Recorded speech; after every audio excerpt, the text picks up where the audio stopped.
HGLG não presta, paga R$1,10 por cota há muito tempo. Comprar HGLG nesses preços não faz o menor sentido. HGLG rende menos que renda fixa, tô fora.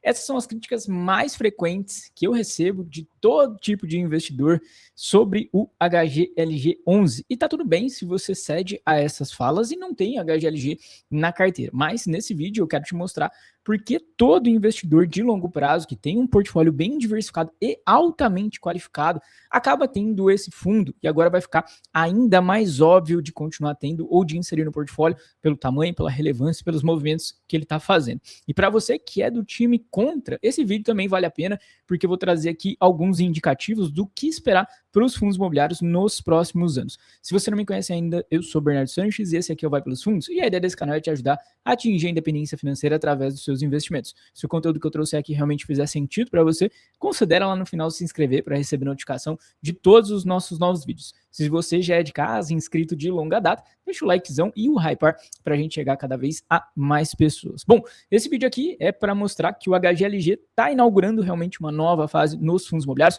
Não só ele, se a gente observar os movimentos do TRXF11 também vão nessa mesma linha. E se fosse o Bruno Henrique falando aí sobre HGLG, diria que ele é outro patamar.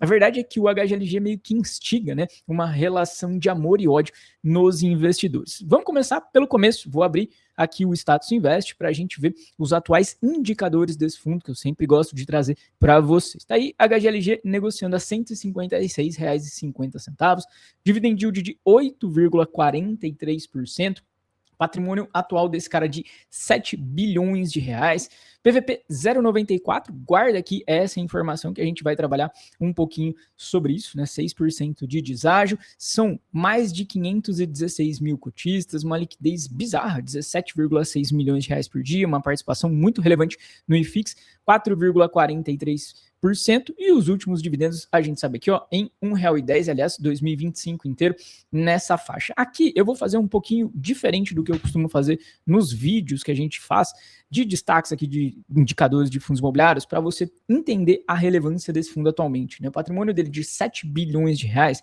coloca esse fundo como o segundo maior da nossa bolsa, mas é importante você se lembrar que ele está fazendo uma absorção de outros 4 FIIs e ele vai chegar a 10 bilhões de reais, vai se tornar o nosso maior fundo imobiliário. A gente vai falar um pouco mais disso daqui a pouquinho. Em termos de liquidez, ele é um top 5 também, mesmo sendo um fundo que negocia numa cota diferente, né, 150, 156 reais. Em termos de FIX, ele é o terceiro maior, a terceira maior participação atrás de Canip e KNCR. E em termos de cotistas, a mesma coisa, também é o terceiro maior atrás de MXRF11 e XPML11. Então, esses números e esses dados que eu trouxe para você já mostram o tamanho, a robustez do HGLG. Então, ele é meio que um fundo que não tem como você ignorar. Você pode gostar, você pode não gostar, mas ignorar de fato não dá. Vamos falar um pouquinho agora do histórico desse fundo. É importante a gente entender o que levou o HGLG a se transformar nesse baita fundo, nesse colosso e no que ele está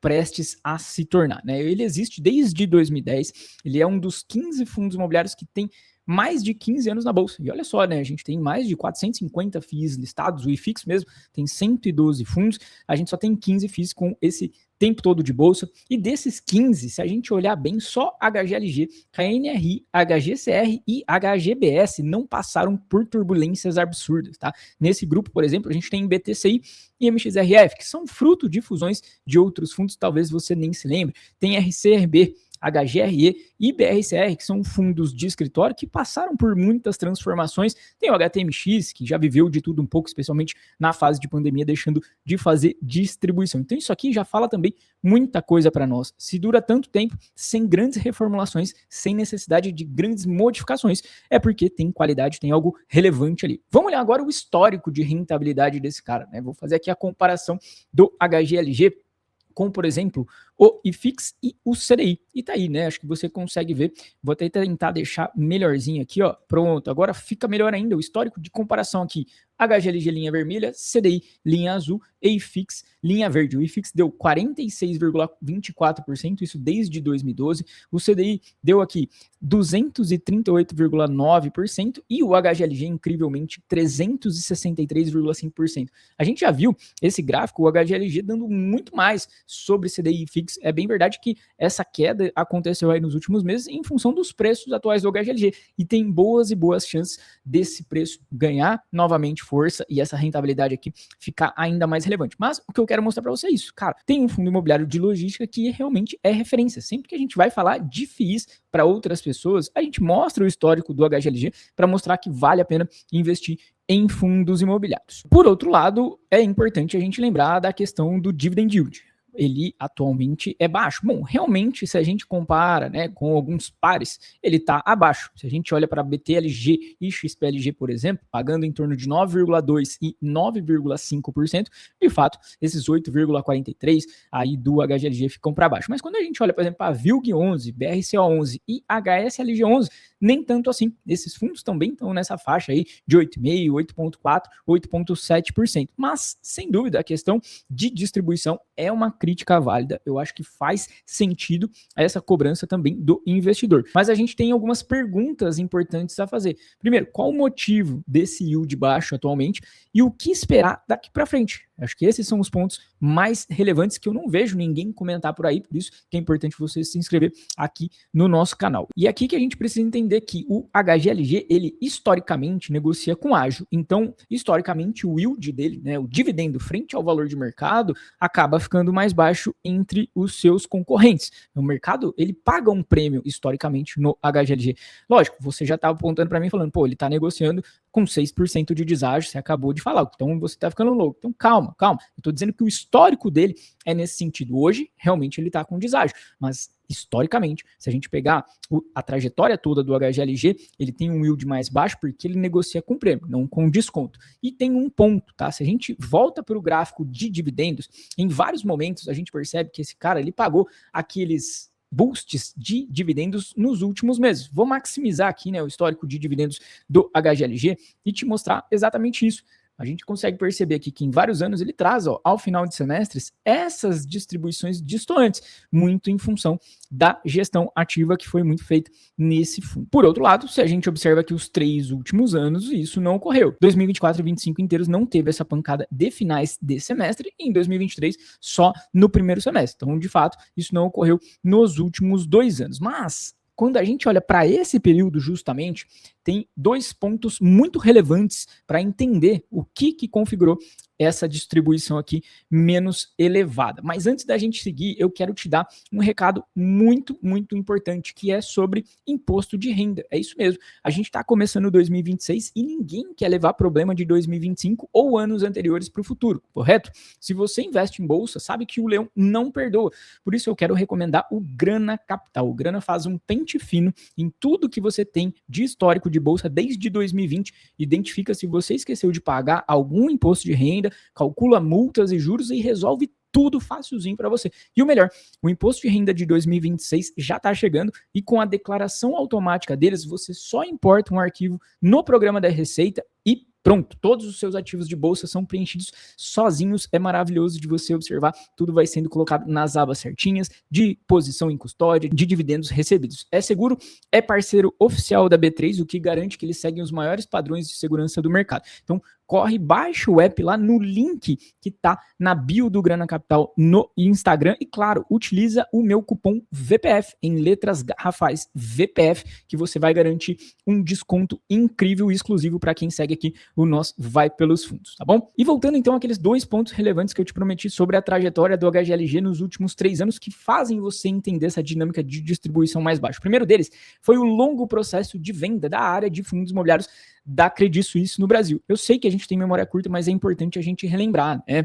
Lá entre março de 2023 e maio de 2024, a gente teve um período doloroso ali para todos os fundos imobiliários da casa. A gente não sabia ao certo para onde esses FIIs iriam, quem faria a gestão, quem compraria, né, esse portfólio lá do CSHG, e de fato depois a gente viu que quem adquiriu foi o PAT. E se você notar, quase não houve movimento nesses fundos em termos de grandes aquisições ou vendas de ativos, mas principalmente não teve uma sequência de boas emissões de cotas num período que estava muito aquecido para a logística. Foi justamente nesse período, por exemplo, que o BTLG conseguiu crescer pra caramba. Então isso precisa ser levado em conta. Esse período, o fundo deixou de plantar para colher esses boosts de final de semestre, né? Vou colocar novamente o gráfico aqui para você entender o que eu tô falando. Nessa época que ele plantava e conseguia colher esses boosts de final de semestre com excelentes vendas, né? Com resultados não recorrentes, com ganho de capital. E aqui não, aqui ele deixou de plantar e por isso, nesses últimos anos, a gente não vê essa distribuição adicional. E o segundo fato é que a última grande oferta do fundo teve um claro endereço, que foi qualificar o portfólio do HGLG. Tinha esse endereçamento claro, não que o portfólio fosse ruim, mas ela entendeu que tinha que reposicionar o fundo com ativos do mais alto escalão de logística em termos de qualidade e localização. Vou até comentar mais sobre essa oferta agora, que aconteceu lá em julho de 2023, e a gente vai entender o nível de ativo que foi comprado naquele período. Olha só qual era o pipeline da oferta, né? Ativos prontos, ele tinha aqui o portfólio do GTLG11, todo classe A+, com cap rate buscado aqui de 8,2%, um cap rate relativamente baixo. Já o P1, que era também um ativo performado com classe A e B, já um cap rate melhor, 10,7%. Então veja, a proposta que ele tinha aqui era realmente de qualificar, tanto que a localização majoritária dos ativos estavam no raio 30 de São Paulo,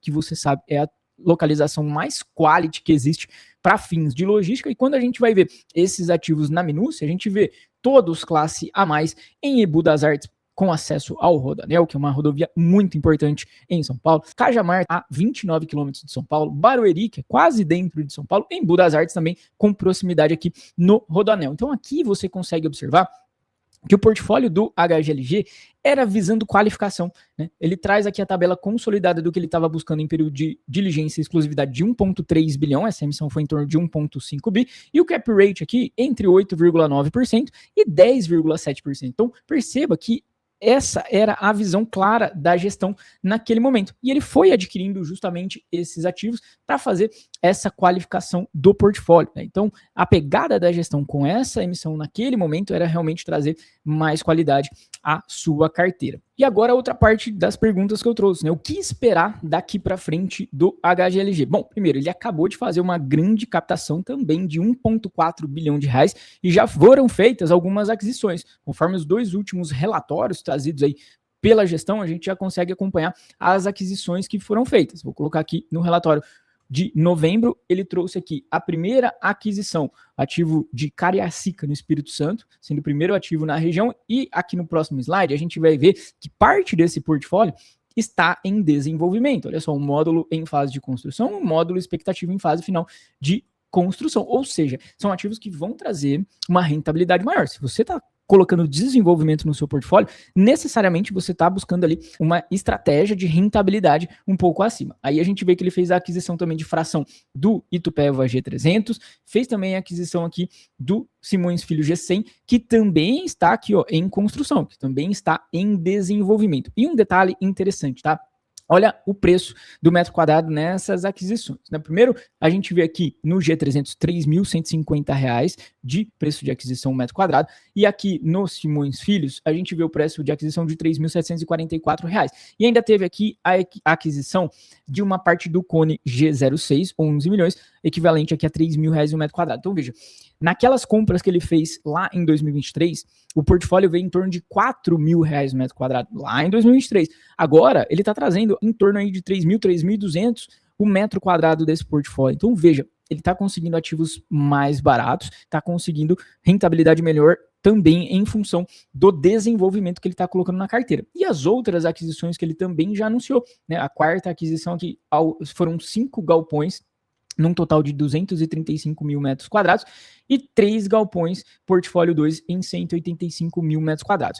Essa primeira aquisição de 5 galpões, a gente sabe qual foi, lá o portfólio do VISC 11, né? Então em Osasco, Espírito Santo, e 3 ativos aqui em Minas Gerais, em especial na cidade de Extrema, há um cap rate de 9,2%. Então veja, naquela época, cap rate em torno de 8, 8,5% sendo visado. Aqui, cap rate muito melhor, 9,2%. Já os outros 3 ativos que ele compra aqui, a gente já vê um cap rate um pouco mais comprimido, 8,3%. Mas olha também a localização, São Paulo, capital, Embu das Artes, região metropolitana, Guarulhos, região metropolitana bem colada de São Paulo, e ainda tem aqui um finalzinho em construção. Então perceba que esse foi o nível de alocação dessa vez, mas não para por aqui, né? O mais relevante desse momento é a gente lembrar que ele está fazendo a incorporação de 4 outros fundos imobiliários, sendo 2 velhos conhecidos, né, o LVBI11 e o PATL11. E a gente consegue observar no material publicitário dessa proposta de incorporação o que vai se tornar o HGLG11. Estou colocando aqui na tela, olha só o potencial que a gestão vai trazer para o HGLG. 10 bilhões de reais de patrimônio, 2,9 milhões de metros quadrados, 54 imóveis dentro dessa carteira, para você ter ideia, né? Um fundo que tem muitos imóveis. Dentro da logística, o BTLG tem cerca de 30 imóveis, presença em 10 estados diferentes, diversificação geográfica, que é sempre importante, 239 locatários, né? Então ele vai se tornar aí o maior fundo imobiliário do Brasil. Quando a gente olha esse veículo com porte corporativo, né, pelo tamanho da ABL que ele vai ter, é muito interessante de comparar aqui, ó, com grandes empresas de properties. Então o HGLG ele vai ter mais metros quadrados, por exemplo, que Iguatemi, MRV e Multiplan, empresas muito consolidadas, vai ficar atrás de Allos e Cirela.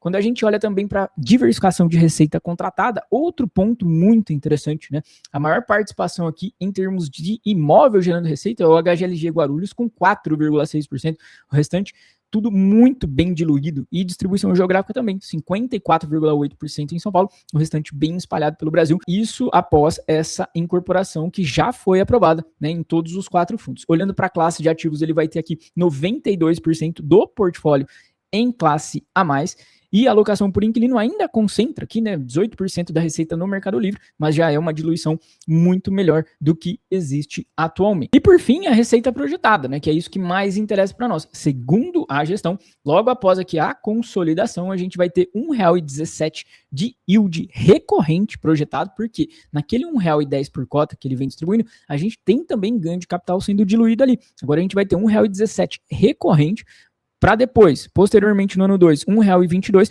podendo chegar até R$ 1,27 no ano 3, tá? Então isso é importante da gente entender. Até quando a gente volta naquela oferta lá de 2023, a gente percebe que a ideia era tão clara de qualificar aquele portfólio que a própria gestão trouxe no estudo de viabilidade. Posteriormente à emissão, o resultado por cota do fundo seria aí de R$ 1,10 por cota. Veja só, o HGLG no momento tinha 3,6 bilhões de reais de patrimônio, estava buscando 1,5 bi, que trazia um resultado recorrente de 1,17, o fundo tinha 0,93 cota, e após a emissão ele chegaria aí a R$1 a R$1,12 por cota. Olhando aqui em termos de qualificação do portfólio, ele tinha 75% em classe A+, com a nova oferta ele ia chegar a 82%, ele tinha 22% maior inquilino, estava reduzindo para 12,9%, estava trazendo aqui 24 novos locatários. Em termos de exposição a raio 30, que é tão interessante, ele tinha apenas 3%, após aquela oferta foi para 25%. Então veja, de fato, era uma oferta ali para qualificar e não endereçada em termos de rentabilidade.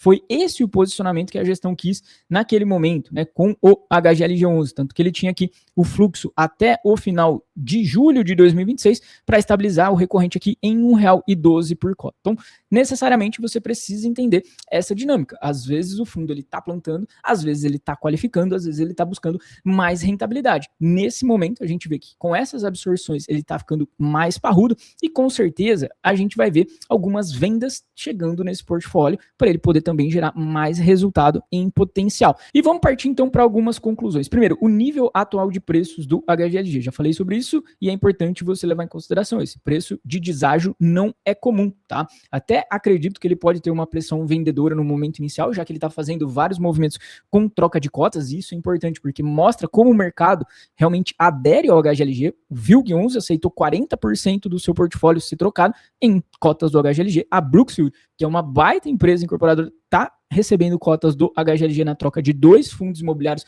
monousuários. Então, isso deve ser uma tendência daqui para frente com esses fundos tão parrudos. A gente viu o TRXF11 fazendo esses movimentos, trazendo muito dinheiro, 3 bilhões de reais na última oferta, muito em troca de cotas, com entrada também de institucionais, entrada de fundos de previdência. O HGLG também está inaugurando essa fase aqui dentro dos fundos logísticos. E voltando aqui à questão de preço, o histórico do PVP do HGLG é de 1,10. Ele está negociando hoje a 0,94, me parece uma boa oportunidade. Segundo ponto importante, né? O fundo ele está se tornando o maior da bolsa, ele chega a um patamar de patrimônio e liquidez muito grandes, de modo que ele vai provavelmente se desenvolver cada vez mais. O que é grande tende a ficar ainda maior.